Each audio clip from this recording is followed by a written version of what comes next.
Assalamualaikum warahmatullahi wabarakatuh.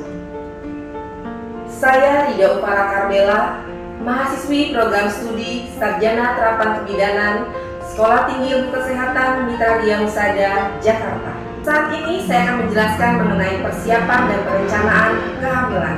Pengertian kehamilan menurut WHO adalah proses 9 bulan atau lebih di mana seorang perempuan membawa embrio dan janin yang sedang berkembang di dalam rahimnya.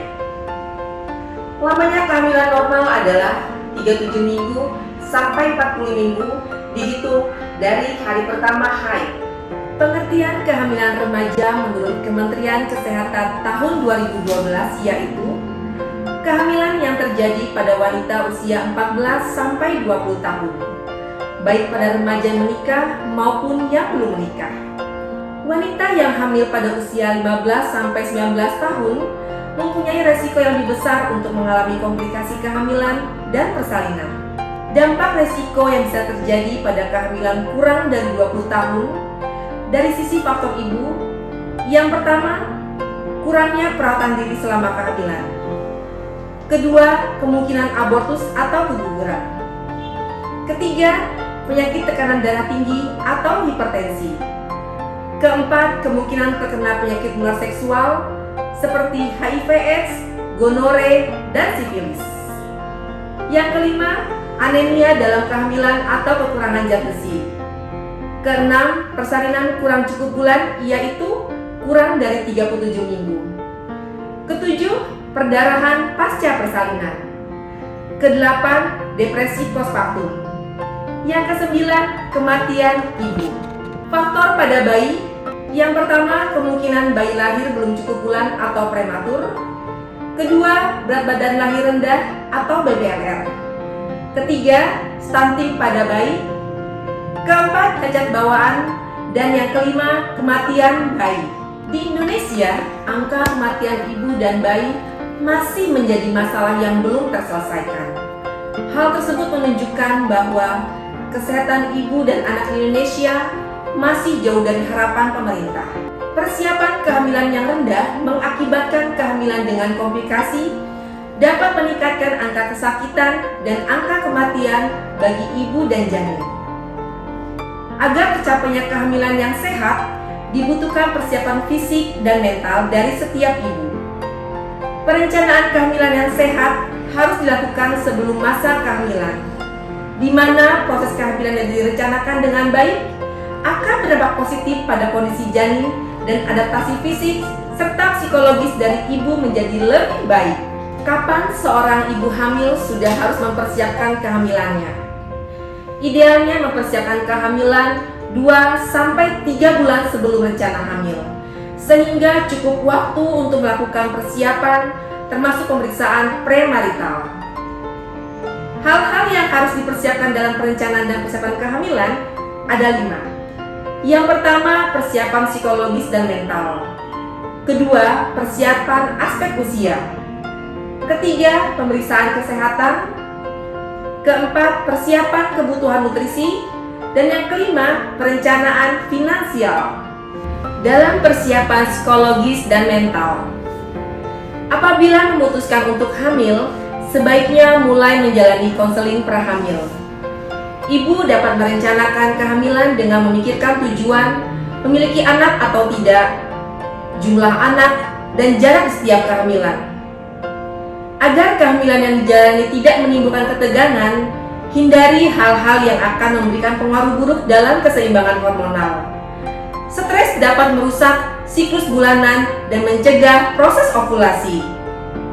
Lengkapi diri Anda dengan berbagai informasi dan sumber mengenai kehamilan, termasuk mencari tahu dari pengalaman-pengalaman teman atau orang dekat yang sudah mengalami kehamilan. Dan yang tak kalah penting adalah dukungan suami kepada istri sangat dibutuhkan. Usahakan untuk menumbuhkan rasa percaya diri pada istri, sehingga mentalnya cukup kuat dalam menghadapi proses kehamilan. Dalam persiapan aspek usia, pasangan usia subur sebaiknya segera melangsungkan kehamilan di saat usia reproduksinya dalam rentang usia aman, yaitu usia 20-35 tahun.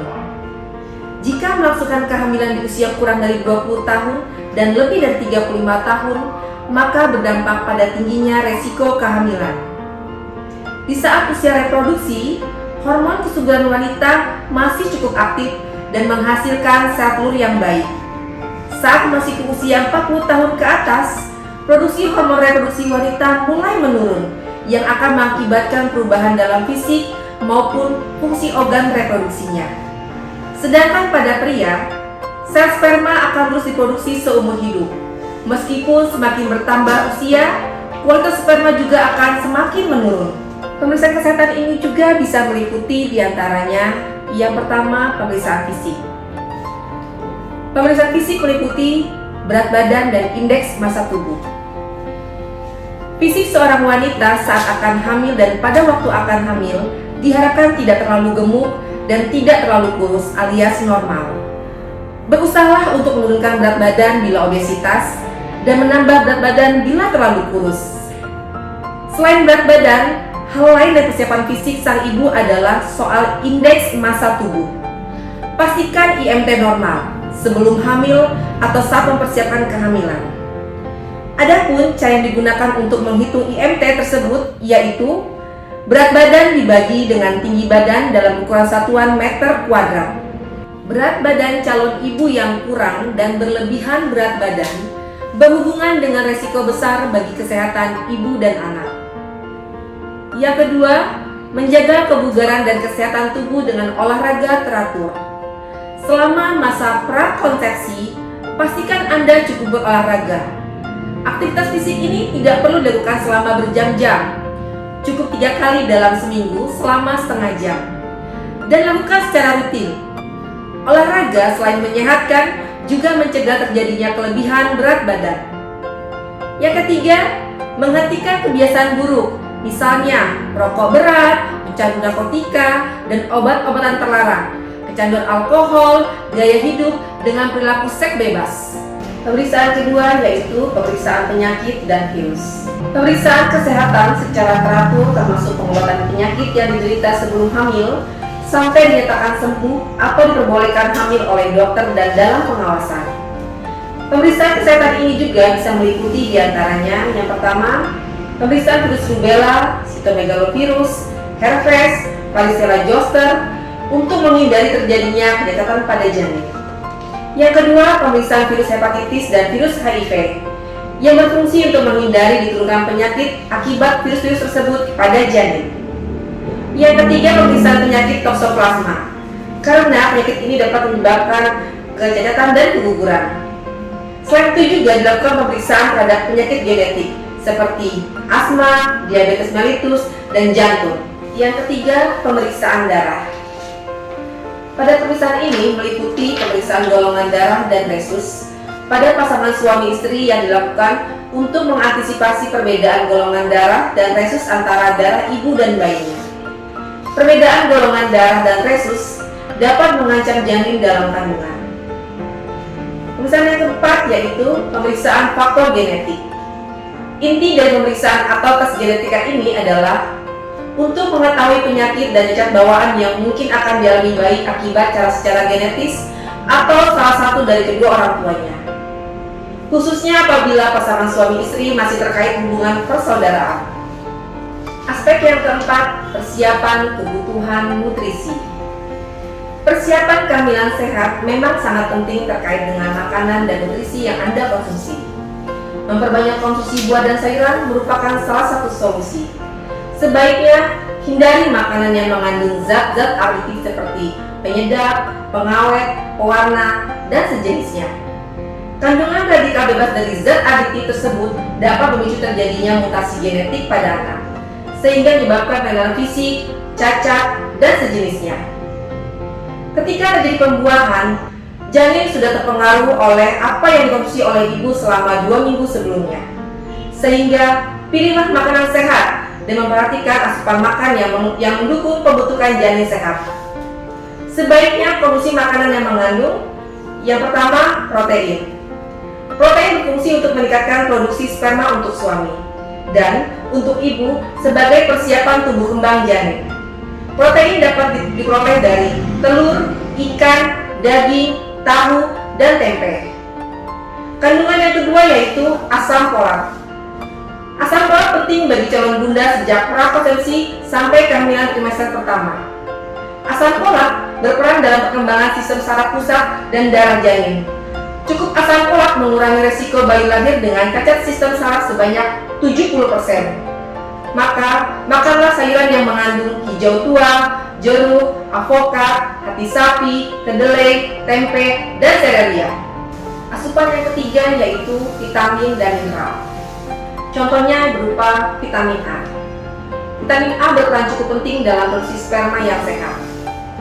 Vitamin A terdapat pada hati, mentega, margarin, telur, susu, ikan berlemak, brokoli, wortel, bayam, dan tomat.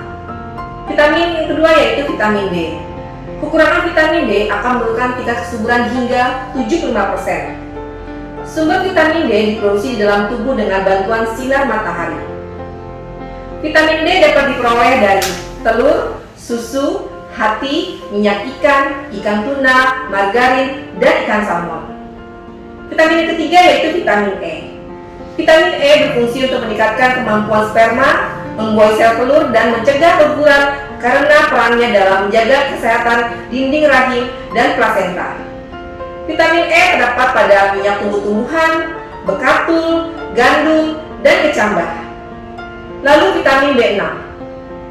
Kekurangan vitamin ini akan menyebabkan terjadinya ketidakseimbangan hormon. Padahal, keseimbangan hormon estrogen dan progesteron penting untuk terjadinya kehamilan. Sumber vitamin B6 antara lain yaitu ayam, ikan, beras merah, kacang kedelai, kacang tanah, pisang, dan sayur kol.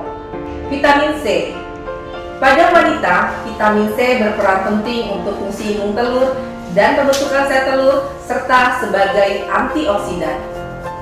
Vitamin C banyak terdapat pada jambu biji, jeruk, stroberi, pepaya, mangga, sawi, tomat, dan cabai merah. Contoh mineral. Yang pertama, zat seng. Zat seng berperan penting dalam pertumbuhan organ seks dan juga pembentukan sperma yang sehat.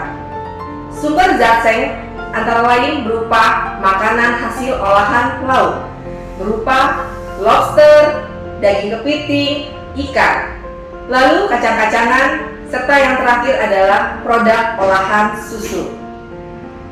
Mineral yang kedua yaitu zat besi. Kekurangan zat besi membuat siklus ovulasi terganggu. Makanan atau multivitamin yang mengandung zat besi akan membantu dalam persiapan kehamilan dan menghindari anemia yang seringkali dikeluhkan oleh ibu hamil. Sumber zat besi berupa hati, daging merah, kuning telur, sayuran hijau, jeruk, dan serealia. Mineral yang ketiga yaitu fosfor. Jika kekurangan fosfor dapat menurunkan kualitas sperma untuk calon ayah. Sumber dari fosfor yaitu susu, ikan teri. Mineral yang terakhir yaitu selenium. Selenium berperan penting dalam produksi sperma yang sehat. Gejala kekurangan selenium antara lain tekanan darah tinggi, disfungsi seksual, dan ketidaksuburan. Sumber selenium antara lain berupa beras, bawang putih, kuning telur, seafood, jamur, dan semangka. Aspek yang kelima yaitu perencanaan finansial. Persiapan keuangan yang matang berguna untuk persiapan pembiayaan kesehatan dan persiapan menghadapi kehamilan dan persalinan. Adapun biaya yang perlu diperhatikan guna persiapan kehamilan ini diantaranya mencakup biaya kesehatan, contohnya biaya konsultasi, pemeriksaan, obat, dan biaya persalinan. Lalu yang kedua yaitu biaya pasca melahirkan berupa tempat tidur bayi, pakaian bayi, popok, dan selimut. Dan jangan lupa persiapan pula biaya untuk hal-hal yang tak terduga. Untuk mencapai kehamilan dan persalinan yang sehat, dibutuhkan perencanaan dan persiapan dalam kehamilan. Alangkah baiknya perencanaan dan persiapan kehamilan dilakukan secara matang sebelum prakonsepsi. Demikian penjelasan dari saya mengenai persiapan dan perencanaan dalam kehamilan. Semoga bermanfaat. Wassalamualaikum warahmatullahi wabarakatuh.